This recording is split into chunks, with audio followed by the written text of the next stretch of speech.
it's interesting to me that I do think you can look at the state of Cleveland sports and go, well, the Guardians are 2 games below 500. That was just a disastrous series. So there's no really defending what happened this weekend.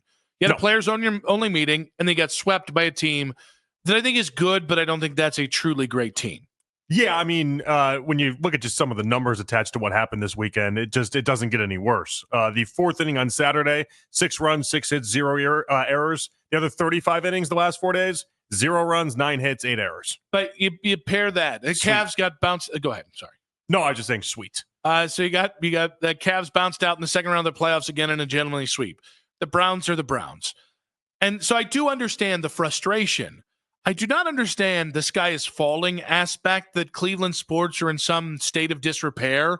It's like the Cavs were one of the best teams in the NBA, and they probably will be again next year no matter what they do. The Guardians, although this is a disastrous season, are coming off an ALCS appearance no matter what our valid frustrations are. And guys, I can even paint you a positive picture in the Browns. Okay, you might go 3-14 again this year, but you don't have to talk about Deshaun Watson. Which is nice. Yeah. Judging by social media this weekend, you would have thought that this is Chicago, who I believe. What's the last time Chicago had a playoff win? I think it's 2017. In any of their major sports. And by the way, they've got a few extra teams than we do. I'm not trying to preach to anybody. I just don't get it. I do not get. And I know Ken and Anthony. I don't remember the exact topic they had on the show this morning. But I saw a video on it, and I'm like, what the hell are we doing here? Listen, again, bad stretch for the Guardians. This might be who they are. They maybe just be a 500 team, and there are valid reasons to be frustrated with the process. It's an organization that delivers as much as they don't deliver. And then the Cavs, we've got 2 teams that on any given year can go to the championship round of your team. Mm-hmm. What are we doing here? Yeah, I don't look at it like the sky is falling. I also don't look at it like this is the sweet spot we thought we were in just a few months ago. Absolutely. There has to be some acknowledgement of, I thought right after that, right around the Texans playoff game, it kind of felt like we were in, I don't know, just kind of an awesome spot for Cleveland sports. Every manager we had was winning manager or coach of the year. We were winning playoff games, or at least appearing in playoff games in every single sport. And it just feels like we've come back down to earth a little bit there, but we're far from this being the sky is falling. I don't think the arrow's pointing down, though, to what you're saying. No, we got a bounce back coming. I mean, think about it. The Guardians, listen, you might wave the flag on this upcoming season, on this season that's currently going, but there's a lot of talent in the pipeline, and I would bet a lot of money that they're in a good spot next year. And even, listen, there are valid things, and we're going to get to them coming up in about 15 minutes because Chris Antonetti spoke again this weekend after already going on Guardians TV last week, which is a signal that there's something going on there. There's some understanding of whatever pushback that fans are giving to. And again, I want to make sure this is not, hey, you guys don't know what you're talking about. This is, to the extent that we're pushing this narrative, that the arrow's down on Cleveland sports and that this is some, black spot in Cleveland sports history. I don't think we know. It's not down. It just feels very flatlined. No, which is a great way to put it, and that's exactly where we are. But okay, guys, are we? How certain are we the Guardians aren't going to bounce back next year? We can't be certain because every time people say they're going to be trash, they tend to bounce back. Right. Even if you make a big trade like a Clase or a Quan or something like that, they've shown you that time and time again. In what's different the last 4 years is it's in the hyper penny pinching era of the Dolans, where not only they're not spending on a level that is even kind of bucking back at me a little bit, saying, okay, you can't spend a little bit more money here. Mm-hmm. Even then, okay, that's an organization that in awful surroundings, an awful ecosystem financially in baseball, they bounce back constantly. So even if they lose a trade, they tend to win the next 2 trades. And the Cavs thing, I think, should be the brightest spot of all. Listen, guys, I haven't given up. I don't think they're going to win a championship as constructed. But I can't definitively say they aren't.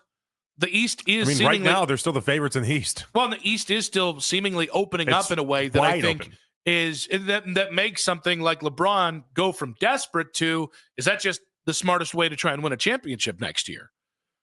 So I don't know. I was like, I honestly, I stopped doing Twitter this weekend. I just stopped paying attention to it because I understand every valid issue that anyone has with any of the three teams in town.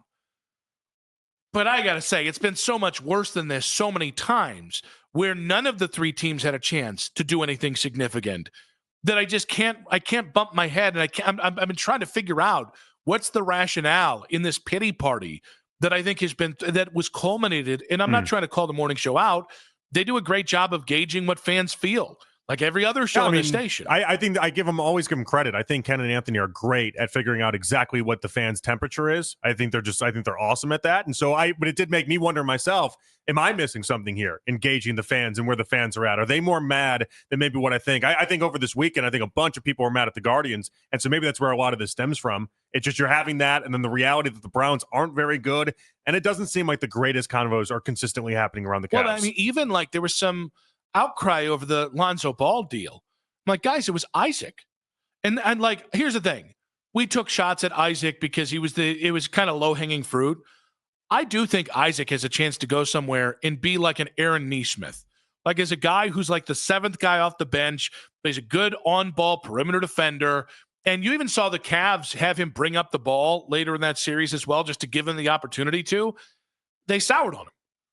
Once an organization sours on a player, it is so impossibly hard to go back on it that honestly, even if the Lonzo Ball thing doesn't work out, and that's the problem, is we're predicting it's not going to work out because of Lonzo's health. It's like, well, guys, you got off the money anyway, so it doesn't really. Well, even if Lonzo doesn't work out, it's still a good deal. The worst case scenario is in a year you treat him like an expiring contract and roll him into another player, or you just get off the $10 million altogether. Right, and it's still a win then. Like Lonzo can stink, and it's still a win.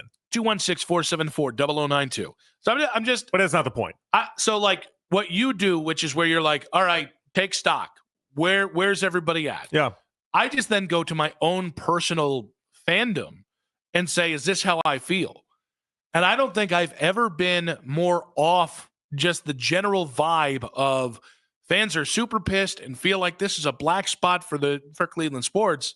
I'm frustrated. Mm-hmm. I'm not there. And I don't understand. Like, I personally don't understand the difference. I mean, I don't look at it like I'm in the golden times. I think that's the difference for me. I'm not looking at this like, oh boy, aren't we fortunate to just be alive and taking in Cleveland sports right now. But I'm not looking at it like this is like the worst time I've ever had either. You know, and I think there's a difference there. I think there's a lot of positives with the Guardians you can find. There's a lot of positives you can find with the Cavs.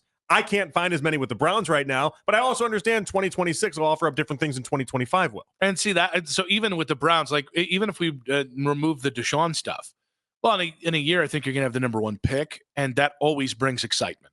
Whether it should or not is another conversation. No, it should. It's the number one overall pick. If you had the selection of the best quarterback in the draft, and I do think there's a little bit of just excitement that I have just to see Shador and to see how that all plays out as well. But like if you have the number one pick with a quarterback, that's always a good time. 216-474-0092. Go through that process. We love going through that process with Baker and then winning games. Are you feeling negative about the Cleveland sports scene right now? I just want to talk through it because I'm just trying to understand why some people are at an 11 and I think I'm at like a 6. Let me try to explain this really quick, and I want to get your guys' input on this. I do. But I think maybe because the Guardians always felt like when everything else was going horribly or not right, the Guardians were at least always there, and you could look at them like a competent, well-run organization. They were safe, and you could always point to them and say, well, I'm going to have fun watching that at least. And right now, when you remove that, and I can't find anybody that's having fun watching this anemic offense play, I think that's where it comes down crashing. So what's wild about that is I think this is the double-edged sword of making an ALCS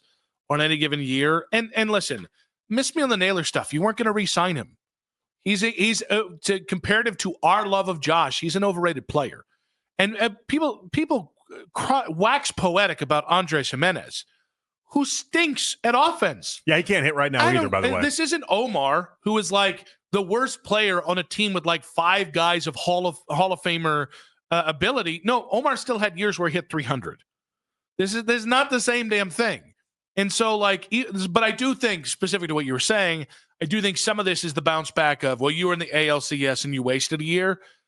Yeah, okay, guys, they're never going to be the team that follows up going to the ALCS by signing Shohei Ohtani. I know, but it's been 10 years now, and in those 10 years, with the exception of one season, we've been able to depend on them to at least be a well-run, competent organization. And right now, we can't say that. I mean, people are questioning Antonetti's job right now. People are questioning a lot of different moves the decision makers that get to make those calls are making. Listen, I look at the Guardians, and I know the offense is trash. I don't think you're too many moves away from the offense being where you want it to be. They're not going to happen now, but over the next year, like, it wouldn't surprise me if the Guardians' offense has a bounce back next year, especially if DeLauder comes up and hits or a Brito comes up and hits. Right. Wouldn't surprise me either, but it's not what people are currently living in. And then, but I guess my thing is, like, I'm always looking for, like, is there light at the end of the tunnel? There are points last year, man, where we're in the midst of the Deshaun debacle. And I've got, some of my favorite people on the planet, which are Browns fans, fighting each other for a different reason over Deshaun Watson. And even just talking about it every day was like a black cloud, like for us having to deal with it, because we felt the same thing you guys felt. And there was no end in sight. And even though he's probably going to be under contract for the next year and a half, you don't have to deal with it anymore. So I can see the end in sight there. I do think that the offense is one or two savvy moves away, which any smart front office should be able to do. That rotation's the real deal. So is that bullpen. If anything, the bullpen's having a step back, and I think bullpen is better, even though they're not historically good they were last year. I still think they're better than what we've seen out of this year. Maybe stop playing Matt Festa in high-leverage moments. Just thinking outside the box. Yeah. And, like, my big concern is, are the Cavs going to be in the second round of the playoffs, third round of the playoffs, or in the finals next year? I know. I think the hard part with the Cavs right now is I think a lot of people look at them and you're not going to have the payoff to know whether or not they've truly built it right or done the right moves until the postseason. You're going to play like a 6-month waiting game with the Cavs. And so I think it almost delays your excitement because of that. And that stinks as well.